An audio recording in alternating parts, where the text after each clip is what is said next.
Сәлем достар, бүгін сникерс тортын даярлаймыз.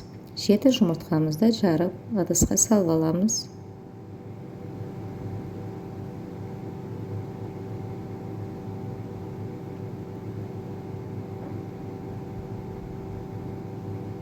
Екі 280 грамм шекеріміз саламыз. Жақсылап миксерлейміз.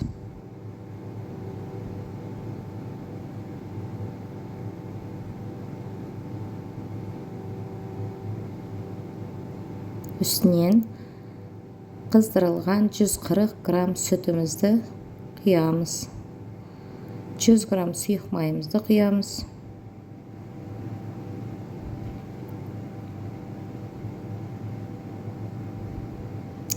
Екі 280 грамм ұнымызға 50 грамм какао, 6 грамм содамызды саламыз.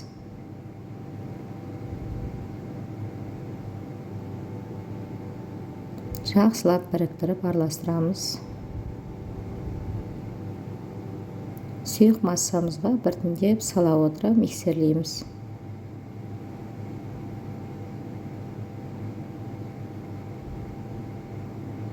Арасында түйіршік қалып қоймас үшін жақсылап миксерлеу керек.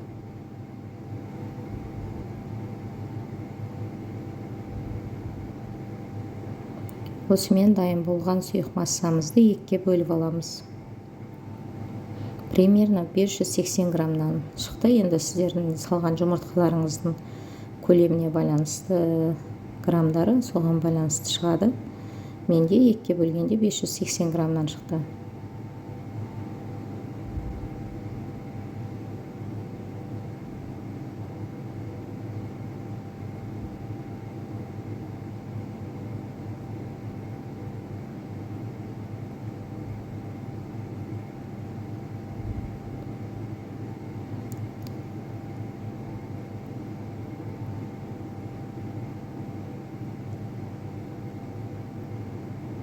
Қызып тұрған пешімізде 180 градуста 30 минутта пісіріп аламыз.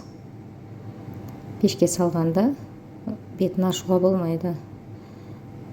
Уақыты келгенде қалпынан шешіп суытуға жібереміз. Толық суығаннан кейін барып арасын бөліп екіге бөлуге болады. Толық суымай бөлуге болмайды.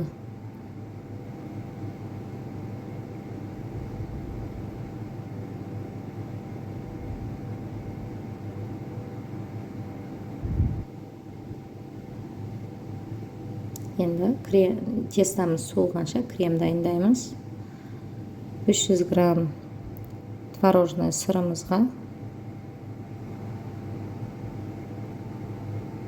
150-200 граммдай сахарный пудрамыз саламыз.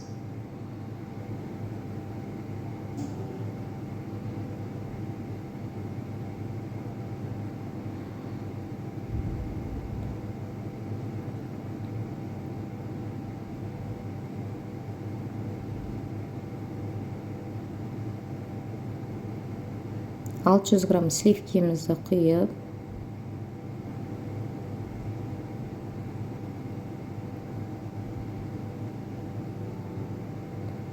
жай скоростан орташа скоростқа дейін миксерлейміз. Біртіндеп жаңа дайындап алған творожный массамызды біртіндеп сала отырып кремімізді дайындап аламыз. Креміміз дайын болғаннан кейін осындай буренкамызден бір банка мен любавинканы қолданамын. Примерно 360-380 граммдай шығады. Екі 100 грамм арахисімізді салып, арасына біріктіреміз. Жаңағы екі коржымызды 4 корж қылып кесіп аламыз. Толық суығаннан кейін қалпымыздың көмегімен креммен тортымызды біріктіретін боламыз.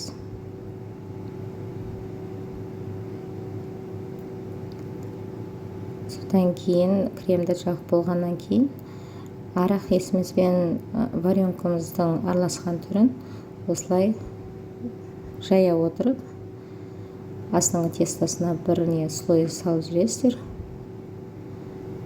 Жан жағын креммен тегістеп, екінші тестамызды тек креммен қалдырасыздар. 2-3 қалақтың кремін салып,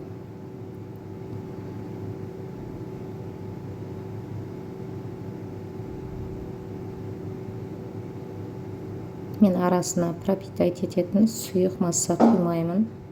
Кремнің өзінің несімен сіңіп әдемі дәм береді. Үшінші тестамызды қойғаннан кейін жақсылап кремімізді салып тегістеп аламыз.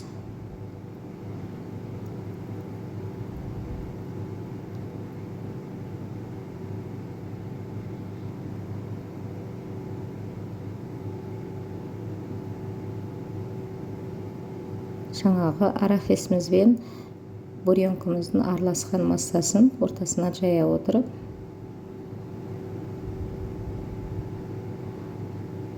тегістеп жая отырып,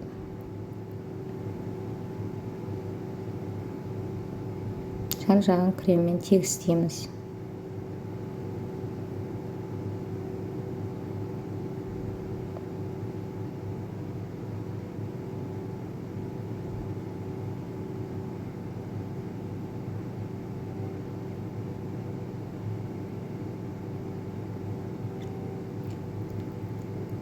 Төртінші тестамызбен үстін жауып, креммен біркелкетіп тегістеп жүреміз. Көп крем жағуға болмайды, өйткені сыртынан шоколад құямыз. Бір слой жұқалап отырып крем жағасыздар.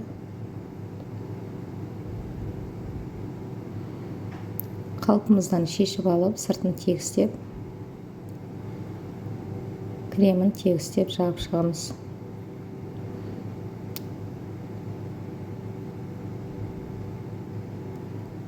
Жақсылап бір слой кремін жағып алғаннан кейін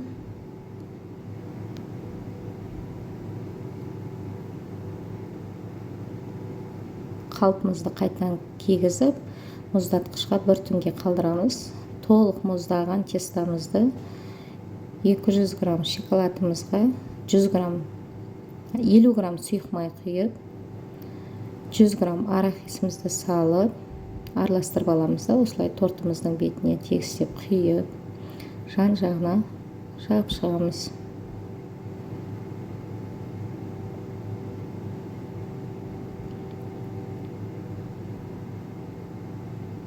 Осымен тортымыз дайын. Маған тіркеліп кетуді ұмытпаңыздар.